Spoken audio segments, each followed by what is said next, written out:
మధుర మీనాక్షి టెంపుల్కి మీనాక్షి అనే పేరు ఎవరు పెట్టారు అండ్ ఎందుకు పెట్టారు అండ్ తనకి శాపం ఎందుకు వచ్చింది, ఆ శాపం ఎప్పుడు పోతుంది అనే డీటెయిల్స్ అన్నీ కూడా ఈ వీడియోలో చెప్తాను. అండ్ ఈ టెంపుల్ ప్రత్యేకత కూడా చెప్తాను.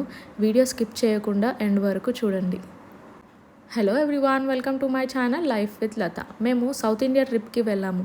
సో స్టార్టింగ్ హైదరాబాద్ నుంచి కోయంబత్తూర్ వరకు ట్రైన్లో వెళ్ళి అక్కడి నుంచి కార్ రెంట్ తీసుకున్నాము. సో ఏ ప్లేసెస్ వెళ్ళాము, ఎంత బడ్జెట్ అయ్యింది అనేది ఈ వీడియోలో నేను మీకు డీటెయిల్గా చెప్తాను. కాచిగూడ రైల్వే స్టేషన్లో హైదరాబాద్ నుంచి కోయంబత్తూర్కి వెళ్ళే ట్రైన్ ఆఫ్టర్నూన్ 12:20కి స్టార్ట్ అవుతుంది. సో మేము లగేజ్ అన్నీ కూడా ప్యాక్ చేసేసుకొని రైల్వే స్టేషన్కి వెళ్ళేసరికి 12:10 అయింది. ఇంకా కూలీ వాళ్ళకి లగేజ్ అంతా ఇచ్చేసాము. మేము కూడా ఫాస్ట్గా రన్ చేసుకుంటా స్టేషన్కి వెళ్ళిపోయాము. మేము వెళ్ళేసరికి ఇంకా ట్రైన్ అక్కడే ఉండే. సో మేము బ్యాగ్స్ అన్నీ కూడా ట్రైన్లో పెట్టేసి కూర్చున్న 1 మినిట్కి ఇంకా ట్రైన్ స్టార్ట్ అయిపోయింది. కొంచెంసేపు వ్యూ చూస్తూ రిలాక్స్ అయిపోయాము. ఇంకా తర్వాత కొంచెంసేపు డిస్కషన్ పెట్టాము, లైక్ ఎక్కడికి వెళ్ళాలి, ఫస్ట్ ఏ ప్లేసెస్ వెళ్ళాలి, ఎంత బడ్జెట్ అవుతుంది అనేసి. ఇంకా ఈవినింగ్ అవుతుంది అని లూడో గేమ్ ఆడడం స్టార్ట్ చేసాము. మేము 4 మెంబర్స్ ఉన్నాం కాబట్టి మాకు కరెక్ట్గా సరిపోయింది. నన్ను జయాన్స్ ఆడనివ్వలేదు, మొత్తం వాడే ఆడాడు గేమ్ అంతా కూడా. రేణిగుంట స్టేషన్ వచ్చేసరికి టైం 9 అయిపోయింది. ఇంకా డిన్నర్ చేద్దాము అనేసి పిల్లలకి తినిపించి మేము కూడా తినేసి పడుకున్నాము. మార్నింగ్ 8 o'clockకి కోయంబత్తూర్ రీచ్ అయిపోయాము. సో బ్యాగ్స్ అన్నీ కూడా ప్యాక్ చేసుకొని బయటికి స్టార్ట్ అయిపోయాము. కార్లో ఫుల్ ట్యాంక్ పెట్రోల్ కొట్టించి ఇంకా మేము కోయంబత్తూర్ నుంచి మదురైకి స్టార్ట్ అయిపోయాము. ఈ కార్ మేము 1 month ముందే బుక్ చేసుకున్నాము. రిటర్న్లో కార్ ఇవ్వడానికి ఎలాగో కోయంబత్తూర్కి వెళ్ళాలి కాబట్టి అప్పుడు అక్కడ ప్లేసెస్ చూసుకుందాము అని ఇప్పుడైతే కోయంబత్తూర్ నుంచి మదురైకి స్టార్ట్ అయిపోయాము. మాకు మినిమం ఒక 4 hours పడుతుంది. డిస్టెన్స్ వచ్చేసి 200 kilometers ఉంది. ఎక్కడ చూసినా కూడా మొత్తం విండ్మిల్సే కనిపిస్తున్నాయి. ఇవంతా కూడా అగ్రికల్చర్ ల్యాండ్ కాబట్టి గవర్నమెంట్ ఈ విండ్మిల్స్ని బాగా ఎంకరేజ్ చేస్తున్నారు అనుకుంటా. ఈ విండ్మిల్స్ వల్ల ఫార్మర్స్కి చాలా అడ్వాంటేజెస్ ఉన్నాయి. ఎందుకంటే వీళ్ళు లో ఇన్వెస్ట్మెంట్లో ఇలా విండ్మిల్స్ పెట్టుకుంటే వీళ్ళకి లైఫ్ లాంగ్ ఎలక్ట్రిసిటీ అనేది ఫ్రీగా వస్తుంది. వీటి నుంచి వచ్చే విండ్ వల్లనే మనకి ఎలక్ట్రిసిటీ అనేది జనరేట్ అవుతుంది కాబట్టి ఫార్మర్స్కి చాలా హెల్ప్ఫుల్ అవుతుంది ఈ విండ్మిల్స్. మేము మదురై రీచ్ అయ్యేసరికి ఈవినింగ్ 4 అయింది. సో ఫ్రెష్ అప్ అయిపోయి టెంపుల్కి వెళ్ళాము. చాలామంది జనాలు ఉండడం వల్ల మేము బయటనే కార్ పార్క్ చేసి నడుచుకుంటూ లోపలికి వెళ్ళాము. చాలా దూరం ఉండే టెంపుల్. సో పక్కన ఎటు చూసినా కూడా అన్ని షాప్సే ఉన్నాయి. ఈ టెంపుల్కి మీనాక్షి అని పేరు పెట్టడానికి ఒక రీజన్ ఉంది. 6th centuryలో మలయధ్వజ పాండ్యన్ అనే కింగ్ ఈ టెంపుల్ని స్థాపించారు. అతనికి పిల్లలు పుట్టకపోతే అతనికి ఒక కొడుకు పుట్టాలి, ఆయన రాజ్యానికి రాజు కావాలి అనేసి శివుణ్ణి వేడుకుంటే అతనికి 3 సంవత్సరాల ఆడపిల్ల పుడుతుంది. తను పుట్టడమే 3 breastతో పుడుతుంది. ఆ 3rd breast అనేది తనకి శాపం వల్ల వస్తుంది. ఆ శాపం తొలగిపోవాలంటే తను శివుని అవతారంలో ఉన్న లార్డ్ సుందరేశ్వర్ని వివాహం చేసుకోవాలి. మలయధ్వజ పాండ్యన్కి ఇంకో పేరు కూడా ఉంది, అది కులశేఖర పాండ్యన్. తనకి కూతురు పుట్టడం వల్ల తనకి మీనాక్షి అని పేరు పెట్టుకున్నాడు. అందుకే ఈ టెంపుల్కి మధుర మీనాక్షి అని పేరు వచ్చింది.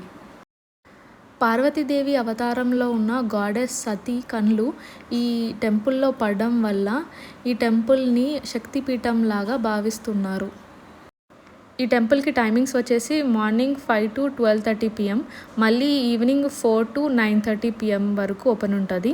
అండ్ ఇక్కడ డ్రెస్ కోడ్ వచ్చేసి లేడీస్ ట్రెడిషనల్గా రెడీ అవ్వాలి. శారీస్ అండ్ చుడిదార్ వేసుకోవాలి, చున్నీ మ్యాండేటరీ. అండ్ జెంట్స్ వచ్చేసి నిండు బట్టలు వేసుకోవాలి. ఇక్కడ ఫోన్స్ అలౌ చేయరు లోపల టెంపుల్లో. సో పక్కనే ఫోన్ లాకర్స్ ఉంటాయి, అక్కడ ఫోన్స్ పెట్టేసుకోవాలి. అండ్ చెప్పుల స్టాండ్ కూడా పక్కనే ఉంటుంది. ఈ టెంపుల్కి మొత్తం 4 directions ఉంటాయి, ఎట్ సైడ్ నుంచి అయినా వెళ్ళొచ్చు. సో మేము వెస్ట్ సైడ్ కార్ పార్క్ చేసాం కాబట్టి వెస్ట్ సైడ్ నుంచే లోపలికి ఎంటర్ అయిపోయాం టెంపుల్ లోపలికి. ఈ టెంపుల్ లోపలికి వెళ్తే పార్వతీదేవి అవతారంలో ఉన్న మీనాక్షిదేవిని, శివుని అవతారంలో ఉన్న లార్డ్ సుందరేశ్వర్ని దర్శనం చేసుకోవచ్చు. ఈ టెంపుల్ మొత్తం కూడా 45 acresలో కట్టారు. లోపల 14 గోపురాలు ఉన్నాయి. దాంట్లో టాలెస్ట్ గోపురం వచ్చేసి 170 feetsలో కట్టారు. ఈ టెంపుల్‌లో 2 అట్రాక్టివ్ ప్లేసెస్ ఉన్నాయి. ఒకటి 1000 పిల్లర్ హాల్, ఇంకొకటి గుడి మధ్యలో ఉన్న కొలను, అందులో ఉన్న బంగారపు తామర పువ్వు. ఈ ప్లేస్ అంతా కూడా చాలా బాగుండే. జనాలు ఎక్కువ ఉండడం వల్ల మాకు దర్శనానికి 3 అవర్స్ పట్టింది. ఇంకా బయటికి వచ్చిన తర్వాత పిల్లల కోసమని బనానాస్ తీసుకుందాం అనుకున్నాము. ఇక్కడ చూస్తే ఏమో వెరైటీ కలర్స్‌లో ఉన్నాయి బనానాస్. మేమైతే ఆ రెడ్ కలర్‌లో ఉన్న బనానా తీసుకున్నాము. టేస్ట్ బాగుండే. సేమ్ హైదరాబాద్ లానే ఉన్నాయి. మదురైలో జిగిర్తాండా ఫేమస్ అంటే ట్రై చేసాము. బాగుంది. మీరు వెళ్తే మీరు కూడా ట్రై చేయండి పక్కా. ఇది వచ్చేసి టెంపుల్ దగ్గరనే ఉంది షాపు. ఇక్కడ బటర్ బన్ కూడా బాగుంటుందంటే ట్రై చేసాము. బాగుంది. బటర్ బన్ కాకుండా మలై బన్ లాగా అనిపించింది. ఎక్కువ మలాయే వేశారు. మదురై నుంచి రామేశ్వరానికి స్టార్ట్ అయిపోయాము. 170 కిలోమీటర్స్ ఉంది. మాకు మినిమం 3 అవర్స్ పడుతుంది. అండ్ మధ్యలో డిన్నర్ చేద్దాము అనేసి ఇక్కడ హోటల్ సాంబవి దగ్గర ఆగాము. ఫుడ్ టేస్ట్ అయితే చాలా బాగుండే. మీరు వెళ్తే మీరు కూడా పక్కా ట్రై చేయండి. ఇక్కడ మేము parotta, egg fried rice, egg bhurji and omelette try చేసాము. ఎప్పటినుంచో రామేశ్వరానికి వెళ్దామని అనుకుంటున్నాము, కానీ ఎప్పుడు కుదరలేదు. సో ఫైనల్లీ ఈసారి కుదిరింది అనేసి వచ్చేసాము. రామేశ్వరానికి వెళ్ళే దారిలో పంబన్ బ్రిడ్జ్ కూడా క్రాస్ చేస్తాము. ఈ బ్రిడ్జ్ అనేది మొత్తం వాటర్లో బిల్డ్ చేస్తారు. 2 సైడ్స్ చూస్తే మీకు వాటరే కనిపిస్తుంది. మార్నింగ్ వ్యూ అయితే ఇంకా చాలా బాగుంటుంది. అండ్ ఇప్పుడు లేట్ అయిపోయింది కదా, రోడ్ మీద కూడా ఎవరు లేరు అనేసి మేము కొంచెం పక్కన ఆపి వ్యూ చూద్దాము అనేసి అనుకున్నాము.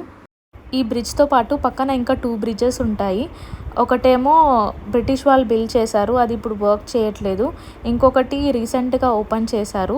పెద్ద షిప్స్ వచ్చినప్పుడు అవి పాస్ అవ్వడానికి 17 మీటర్స్ వర్టికల్లీ లిఫ్ట్ చేస్తారు, సో దట్ అవి ఈజీగా పాస్ అవ్వడానికి. నా నెక్స్ట్ వీడియోలో డే 2 రామేశ్వరంలో ఏ ప్లేసెస్ వెళ్ళాము అనేసి డీటెయిల్స్ చెప్తాను. ఈ వీడియో మీకు నచ్చిందనే అనుకుంటున్నాను. నచ్చితే please like, share and subscribe my channel. Thank you for watching.